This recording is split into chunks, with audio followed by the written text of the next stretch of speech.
بسم الله الرحمن الرحيم الحمد لله رب العالمين والعاقبة للمتقين والصلاة والسلام على أشرف الأنبياء والمرسلين نبينا محمد وعلى آله وأصحابه ومن تبعهم بإحسان إلى يوم الدين. கண்ணியத்துக்குரிய அல்லாஹ்வின் அடியார்களே, அல்லாஹ் ரப்புல் ஆலமீன் எப்படி அவனுடைய அருளால் அவனுடைய நாட்டத்தால் அல்லாஹ் இந்த சபையில் என்னையும் உங்களையும் ஒன்று சேர்த்தானோ, அதுபோன்று அல்லாஹ் எம்மை ஜன்னத்துல் ஃபிர்தௌஸில், அதிலும் குறிப்பாக அல்லாஹுடைய தூதர் முஹம்மது ரசூலுல்லாஹ் ஸல்லல்லாஹு அலைஹி வஸல்லம் அவர்களோடும் அவர்களுடைய தோழர்களோடும் அல்லாஹ் என்னையும் உங்களையும் உலக முஸ்லிம்களையும் ஒன்று சேர்ப்பானாக. எதற்காக வாழ்கிறோம்? எந்த பாதையில் பயணிக்கிறோம்? எதை நோக்கி நம்முடைய வாழ்க்கை சென்று கொண்டிருக்கிறது? எங்கு எம் வாழ்வு முடியும்? மீண்டும் எம் வாழ்வு எங்கு தொடங்கும்? இப்படி எந்த கேள்விகளுக்கும் பதில் தெரியாமல் எம்முடைய பலரின் வாழ்க்கை சென்று கொண்டிருப்பதை பார்க்கும்போது இன்னா லில்லாஹி வ இன்னா இலைஹி ராஜிஊன்.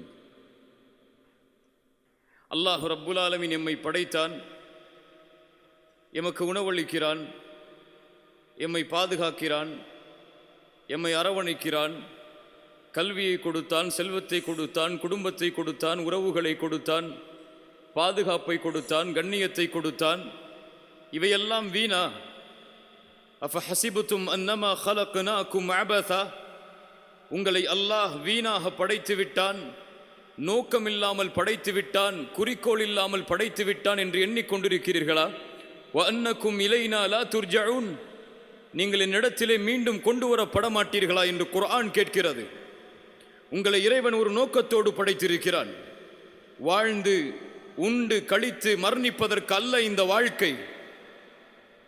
இப்போது ஒரு கல்லூரியிலே படிப்பீர்கள்.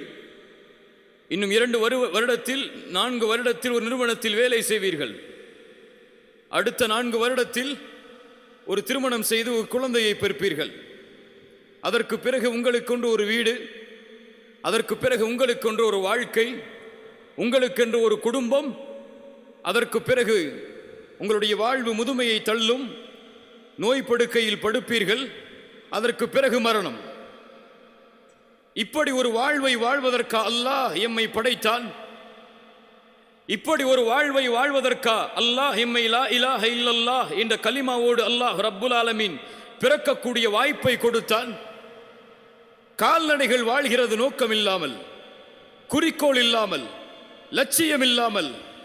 அல்லாஹ் சொல்கிறான், யத்தமத்தஊன் வ யஅகுலூன் கமா தஅகுலுல் அன்ஆம், உண்ணுகிறார்கள், சுகம் அனுபவிக்கிறார்கள் கால்நடைகளைப் போல. பல்ஹும் அதல், மேலும் சொல்கிறான் அதைவிடவும் கீழான நிலையில்.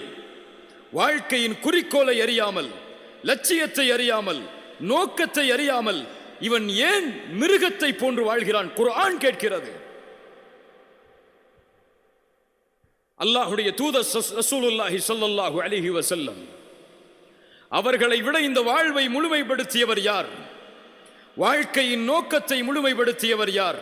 ஒரு மனிதன் வாழ வேண்டும் என்றால் இந்த உலகத்தில் முஹம்மது ரசூலை போன்றுதான் ஸல்லல்லாஹு அலைஹி வஸல்லம் வாழ்ந்து மரணிக்க வேண்டும் என்ற எண்ணத்தை அவருடைய வரலாறு ஒவ்வொருவருக்கும் உணர்த்தும்.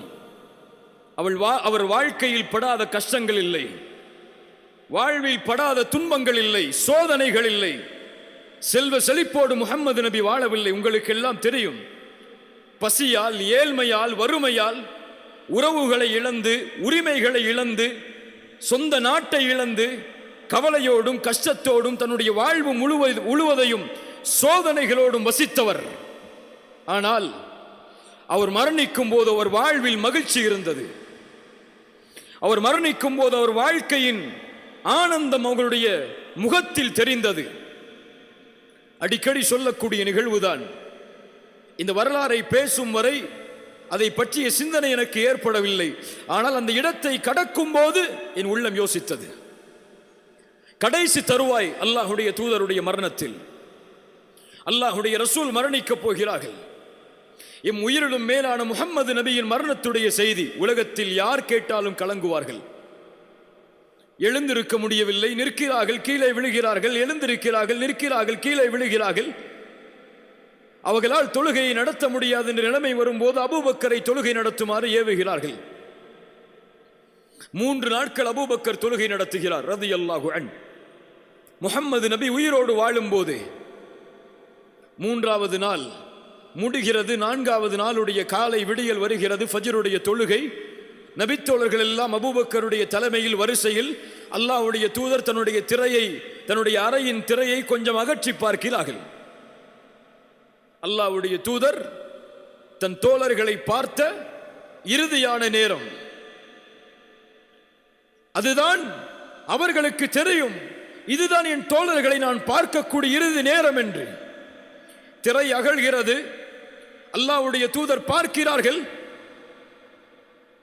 நபித்தோழர்கள் அபூபக்கருடைய தலைமையில் படைத்த இறைவனுக்கு முன்னால் சஃப்புகளில் அல்லாஹ்வுடைய தூதர் ஒரு புன்சிரிப்பை சிரித்தார்கள். அந்த சிரிப்பின் அர்த்தம் தெரியுமா? அந்த ஆனந்தத்தின் மகிழ்ச்சி தெரியுமா? நோக்கத்தோடு, குறிக்கோளோடு, லட்சியத்தோடு, வீரத்தோடு உலகம் முழுவதும் இந்த லா இலாஹ இல்லல்லாஹுவை ஏந்தி செல்லக்கூடிய ஒரு சமூகத்தை உருவாக்கி விட்டோம் என்ற மகிழ்ச்சியின் ஆனந்தம் அந்த நபித்தோழர்களை அல்லாஹ்வுடைய தூதர் பார்த்த இறுதியின் பார்வை இல்லையா? யாரை தலைவராக அல்லாஹ்வுடைய தூதர் நியமித்தார்களோ அந்த அபூபக்கரின் நிலைமை உங்களுக்கு தெரியும். ஒரு முறை அறிவித்தார்கள் அல்லாஹ்வுடைய தூதர், ஒரு அடியான், அவனுக்கு உலகமும் கொடுக்கப்பட்டது, இறைவனும் கொடுக்கப்பட்டான். அந்த அடியானோ இறைவனிடத்தில் இருப்பதை தேர்ந்தெடுத்துக் கொண்டான், உலகத்தை விட்டுவிட்டான் என்று சொல்லும் போது எல்லோரும் மகிழ்ச்சி அடைந்தார்கள். அபூபக்கர் அழுதாரா இல்லையா? ஏன் அழுதார்? அல்லாஹ்வுடைய தூதர் கூறுவது, இந்த உலகத்தை விட்டு அல்லாஹ்வுடைய தூதர் பிரிய போகிறார்கள் என்ற செய்தியை. அல்லாஹ்வுடைய தூதருடைய பிரிவை ஏற்க முடியாமல் அபூபக்கர் அழுகிறார் ரலியல்லாஹு அன்ஹு. மரண தருவாய் வருகிறது. அல்லாஹ்வுடைய தூதர் மரணித்து விட்டார்கள். எல்லா நபித்தோழர்களும் கவலையில் இருக்கிறார்கள். உமரால் ஏற்றுக்கொள்ள முடியவில்லை. உமர் சொன்னார்கள், யார் முஹம்மது ரசூல் இறந்து விட்டார்கள் என்று சொல்வார்களோ அவர்களுடைய தலையை என்னுடைய வாள் கொய்யும். நபித்தோழர்கள் கலங்கி நிற்கிறார்கள். இனிமேல் எப்படி வாழ்வது? யாரை நம்பி இருப்பது? யார் எமக்கு வழிகாட்டுவது? யாரை பார்த்து மகிழ்ச்சி அடைவது? யாருக்காக எம் உயிரை அர்ப்பணிப்பது என்று கலங்கி நிற்கிறார்கள் எல்லா நபித்தோழர்களும். எப்போதும் கலங்காத அபூபக்கர், எப்போதும் கலங்கக்கூடிய அபூபக்கர் அந்த சபைக்கு வருகிறார் கலங்காமல். வந்து பார்க்கிறார் முஹம்மது ரசூலை. அவருடைய கண்ணில் ஒரு சொட்டு கண்ணீர் வரவில்லை. தன் நண்பன், தன் தோழர், தன் தூதர், தன் நேசர் ஒரு நாள் அவருடைய வாழ்க்கையில் இல்லை முஹம்மது ரசூலை பிரிந்ததாக. அவ்வளவு பெரிய இழப்பு. வந்து நிற்கிறார்கள். அல்லாஹ்வுடைய தூதருடைய ஜனாசா திறக்கிறார்கள், முத்தமிட்டார்கள். உயிரோடு இருக்கும் போதும் மணந்தீர்கள், இறந்ததற்கு பிறகும் மணந்து கொண்டிருக்கிறீர்கள். என் தோழரே, என் தூதரே, என் நேசரே. அவ்வளவுதான். திரும்ப சென்றார்கள் வெளியே. எல்லோரும் கலங்கி அமர்ந்திருக்கிறார்கள். உமர் வாளை ஏந்தி நிற்கிறார். சொன்னார்கள், உமரே உட்காரு, உட்காரு உமரே. யாரெல்லாம் முஹம்மதை வணங்கினீர்களோ இதோ முஹம்மது இறந்து விட்டார். யாரெல்லாம் படைத்த இறைவனை வணங்கினீர்களோ வல்லாஹு ஹய்யுன் லா யமூத், அவன் உயிருள்ளவன், ஒருபோதும் மரணிக்க மாட்டான். இந்த வீரத்தை கொடுத்தது எது? இந்த ஆற்றலை கொடுத்தது எது? ஒரு சமூகம் தலைமை இழந்து நிற்கக்கூடாது. இந்த சமூகத்தை இந்த நேரத்தில் கலங்க வைத்து விட்டால் யார் இந்த சமூகத்தை வழிகாட்டுவது என்ற வீரத்தை அபூபக்கருடைய உள்ளத்திலே கொடுத்தது எது? ரசூல் கொடுத்த வாழ்க்கையின் நோக்கம், ரசூல் கொடுத்த வாழ்க்கையின் குறிக்கோள், லட்சியம். ஒரு சமூகத்தை உருவாக்க வேண்டும் என்ற லட்சியம், ஒரு சமூகம் கலங்கி நிற்கக்கூடாது என்ற லட்சியம், ஒரு சமூகம் படைத்த இறைவன் அமைத்த பாதையிலிருந்து திரும்பிவிடக் கூடாது என்ற லட்சியம். எந்த ரசூலுல்லாஹ் கடைசி பார்வையாக இந்த சமூகத்தை பார்த்தபோது சிரித்தார்களோ அதே ரசூலுல்லாஹ், அதே முஹம்மது ரசூலுல்லாஹி ஸல்லல்லாஹு அலைஹி வஸல்லம் இந்த நேரத்தில் என்னையும் உங்களையும், என் உள்ளத்தில் இருப்பதையும் உங்களுடைய உள்ளத்தில் இருப்பதையும் பார்த்தால் சிரிப்பார்களா? சிரிப்பார்களா? ஒரு முஸ்லிம் மது குடிக்கிறான், சிரிப்பார்களா? ஒரு முஸ்லிம் விபச்சாரம் செய்கிறான், சிரிப்பார்களா? ஒரு முஸ்லிம் வட்டி வாங்குகிறான், ஒரு முஸ்லிம் அல்லாஹ்வுடைய தீனை, அல்லாஹ்வுடைய மார்க்கத்தை ஒரு அற்ப காதலுக்கு விலை பேசுகிறான். ஒரு பெண்ணை திருமணம் செய்வதற்காக அல்லாஹ்வுடைய மார்க்கத்தை இழக்கக்கூடிய முஸ்லிம் வாலிபர்கள் இந்த சமூகத்தில் உண்டு. ஒரு ஆணை திருமணம் செய்வதற்காக இஸ்லாமிய மார்க்கத்தை செருப்பை போன்று தூக்கி எறியக்கூடிய முஸ்லிம் பெண்கள் இந்த சமூகத்தில் உண்டு. காலையில் விழித்தாலும் பெண், இரவில் தூங்கினாலும் பெண், வாழ்க்கையே பெண். அவனுக்கு தேவை ஐ லவ் யூ என்ற வார்த்தை. இதுதான் வாழ்க்கையின் லட்சியம், குறிக்கோள், நோக்கம். அதற்காக எத்துணை ஆண்டுகளையும் தியாகம் செய்வான் ஒரு முஸ்லிம் வாலிபன். திருமணம் செய்யாமல் ஒரு பெண்ணோடு விபச்சாரம் செய்கிறான், இல்ல மாஷா அல்லாஹ், அல்லாஹ் பாதுகாத்தவர்களை தவிர. திருமணம் செய்யாமல் ஒரு பெண்ணோடு பேசுகிறான், பழகுகிறான், ஆனந்தம் கொள்கிறான். இதுவா வாழ்க்கையின் குறிக்கோள்? இந்த சமூகத்தை உருவாக்குவதற்காகவா உமர் வாழ்ந்தார் ரலியல்லாஹு அன்ஹு? இந்த சமூகத்தை உருவாக்குவதற்காகவா சுமையா கொல்லப்பட்டார்? இந்த சமூகத்தை உருவாக்குவதற்காகவா தன் செல்வத்தை இழந்து, கண்ணியத்தை இழந்து, ஒரே ஒரு ஆடையோடு, கஃன் துணிக்கு கூட வழி இல்லாமல் முஸ்அப் இப்னு உமைர் இழந்தார்? இந்த சமூகத்தை உருவாக்குவதற்காகவா ஹம்சா ரசூலின் சாட்சா ஈரக்குலை கடித்து துப்பப்பட்டு ஷஹீதானார்? இவர்களுடைய தியாகங்கள் எல்லாம் எதற்கு? ஆனால் எமக்கு ஃபஜ்ருடைய தொழுகையின் தூக்கத்தை கூட தியாகம் செய்ய முடியாது. எதற்காக வாழ்கிறோம்? எதை நோக்கி செல்கிறோம்? உலகத்தில் முஸ்லிம் சமூகம் படுகின்ற கஷ்டங்கள், இன்னல்கள், துன்பங்கள், இதையெல்லாம் அறிந்தும் எம் வாழ்க்கை சினிமா தியேட்டர்களில், எம் காதுகளில் இசை கலாச்சாரங்கள், எம் உள்ளத்தின் நேசர்கள் செல்வத்திற்காக, காசுக்காக தன் உடலையும் விற்கக்கூடிய நடிகைகள். இதுவா வாழ்க்கை? இதையா சம்பாதிப்பதற்காகவா இறைவன் நம்மை படைத்தான், இந்த வாழ்க்கையை கொடுத்தான்?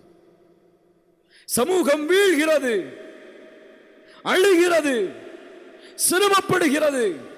ஆனால் எம்மால் முடியும் ஃபேஸ்புக்ல ஸ்டேட்டஸ் போட, அவ்வளவுதான். உலக நாடுகளில் முஸ்லிம் குழந்தைகள் அழுகிறார்களா? 2 நாள் ஸ்டேட்டஸ் போட முடியும், 3 நாள் ஸ்டேட்டஸ் போட முடியும். மியான்மர் 3 நாள் பேசுவோம், சிரியா 3 நாள் பேசுவோம், பலஸ்தீன் 3 நாள் பேசுவோம், இலங்கை 3 நாள் பேசுவோம். 4வது நாள் ஃபர்ஸ்ட் ஷோக்கு டிக்கெட் எடுத்து நிற்போம்.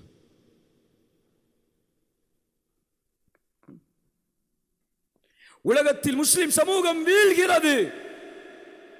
டப்மாஷ் ஹலாலா ஹலாலான்னு பேசி, ஹராமான்னு பேசிட்டு இருப்போம். மியூசிக்கலில் எங்கேயோ இருக்கு பொண்ணோட பாட்டு படிச்சுட்டு இருப்போம். இந்த சமூகத்தை முஹம்மது ரசூல் பார்த்தால் என்ன நினைப்பார்கள்? இன்னா லில்லாஹி வ இன்னா இலைஹி ராஜிஊன். சென்றது சென்றதாக இருக்கட்டும், நடப்பது நடப்பதாக முடியட்டும். இனி வீழ்வதும் வீர் கொண்டு எழுவதும் எம் கரத்தில். ரசூலுல்லாஹி ஸல்லல்லாஹு அலைஹி வஸல்லம் சொன்னார்கள், பத அல் இஸ்லாமு கரீபன் வஸயஊது கரீபன் ஃபதூபா லில் குரபா ஃபதூபா லில் குரபா ஃபதூபா லில் குரபா. இஸ்லாம் ஒன்றுமே இல்லாமல் தோன்றியது, அதுபோல் இஸ்லாம் ஒன்றுமே இல்லாமல் வீழும். எந்த நிலைமையில் ஆரம்பமானதோ அதே நிலைமைக்கு இஸ்லாம் மீண்டும் திரும்பும். கண்ணியத்தை இழப்பாய், ஆற்றலை இழப்பாய், வெற்றியை இழப்பாய், எல்லாம் இழக்கக்கூடிய ஒரு சூழ்நிலை வரும். ஃபுல் ஸ்டாப் வைக்கல, ஒரு வார்த்தை சொன்னார்கள், ஃபதூபா லில் குரபா, அந்த குரபாக்களுக்கு நற்செய்தி உண்டு. யார் அந்த குரபா? இந்த இஸ்லாம் ஒன்றுமே இல்லாமல் இருந்தபோது முஹம்மது ரசூலாலும் அவர்களுடைய தோழர்களாலும் இந்த உலகம் முழுவதும் எடுத்துச் செல்லப்பட்டு இஸ்லாமிற்கும் அவர்களுக்கும் கண்ணியத்தை இந்த உலகம் தேடி தேடி தந்ததோ, அது போன்று ஒன்றுமே இல்லாமல் வீழக்கூடிய நேரத்தில் ஒரு சமூகம் உருவாகும். இழந்த கண்ணியத்தையும் இழந்த வெற்றியையும் மதிப்பையும் பெற்றுத் தருவதற்காக அந்த சமூகம் வீறு கொண்டு எழும். விழுந்த கண்ணியத்தை உயர்த்தும் வரை தம் வாழ்வின் கண்களை மூடாது அந்த சமூகம். அந்த குரபாக்களுக்கு நற்செய்தி உண்டாகட்டும். அல்லாஹ் அந்த கூட்டத்தில் என்னையும் உங்களையும் ஆக்குவானாக. வாழ், மரணத்திற்கு முன்னால் இவன் போல் வாழ வேண்டும் என்ற வாழ்க்கையில் வாழ். கூட்டங்களில் தெரியக்கூடிய முகங்களாக உன்னை ஆக்கிக் கொள்ளாது. அந்த கூட்டமே உன்னை நோக்கி திரும்பி பார்க்கக்கூடிய முகங்களாக உன் முகத்தை ஆக்கிக்கொள். அது உனக்கு அல்லாஹ் கொடுத்த கண்ணியம், அல்லாஹ் கொடுத்த மதிப்பு. படைத்த இறைவனே உன்னோடு வாழும் போது, உன்னோடு இருக்கும் போது வேறு யார் வேண்டும் உன் துணைக்கு? இந்த உலகத்தை ஆள வேண்டுமா? அவன் இருக்கிறான். இந்த உலகத்தின் பட்டங்களையும் வசதிகளையும் செல்வத்தையும் பெருக்கி உலகமே உன்னை திரும்பி பார்க்க வைக்கும் அளவிற்கு உன் வாழ்க்கையை இந்த உலகத்தில் அமைக்க வேண்டுமா? அவன் இருக்கிறான். முன்னாள் வா, முயற்சி செய். உலக சமூகத்திற்கு முன்னால் நீ வாழ்ந்து காட்டு. இப்படித்தான் வாழ வேண்டும் என்ற வாழ்க்கையை, இப்படித்தான் ஒரு முஸ்லிம் வாழ்ந்து மரணிப்பான் என்ற வீரத்தை உன் கண் மூடக்கூடாது. உன்னால் ஒரு மனிதன் வாழ்ந்தான் என்ற செய்தியை கேட்காமல். அதுதான் ரசூலுல்லாஹி ஸல்லல்லாஹு அலைஹி வஸல்லம் எனக்கும் உங்களுக்கும் விட்டு சென்ற பாடம். எம் ரசூல் நாளை மறுமையில் எம்மை பார்ப்பதற்காக காத்து கொண்டிருப்பார்கள். அந்த பாதையை நோக்கி தான் நடந்து கொண்டிருக்கிறோம் எம்மை அறியாமல். ஒரு நாள் இந்த உலக வாழ்க்கை எனக்கும் உங்களுக்கும் முடியும். அந்த முஹம்மது ரசூலை நாளை மறுமையில் பார்க்க வேண்டாமா? அந்த முஹம்மது ரசூலோடு நாளை மறுமையில் வாழ வேண்டாமா? அந்த முஹம்மது ரசூலோடு நாளை மறுமையில் அமர வேண்டாமா? அதற்கு என் வாழ்க்கையும் உங்கள் வாழ்க்கையும் போதாது. அந்த நபித்தோழர்களின் வாழ்க்கையை ஈடுகட்ட முடியாது, அந்த வாழ்வை வாழ முடியாது. ஆனால் அவர்களின் வழியில், அவர்கள் சென்ற நோக்கத்தில், அவர்கள் விட்டு சென்ற பணிகளை கையில் எடுத்து அந்த பாதையில் முயற்சித்தால் நாளை மறுமையில் முஹம்மது ரசூல் உனக்காகவும் எனக்காகவும் நாளை காத்து கொண்டிருப்பார்கள். உன் பெயரை, என் பெயரை நாளை மறுமையில் அறிவிப்பார்கள் முஹம்மது ரசூலிடத்திலே. இதோ உன் சமூகத்தில் ஒருவன் வாழ்ந்தான், உன் சமூகம் வெற்றி பெற வேண்டும் என்பதற்காக என்ற அறிவிப்பை கொடுத்து உன்னை அறிமுகப்படுத்துவார்கள். முஹம்மது ரசூலுல்லாஹ் ஸல்லல்லாஹு அலைஹி வஸல்லம் இன்ஷா அல்லாஹ் எம்மை கட்டி அணைப்பார்கள். அதைவிட உலகத்தில் வேறு எந்த இன்பத்தை நோக்கி செல்கிறாய்? வாழ்க்கை இது, ஒரு அற்பமான வாழ்க்கை இது.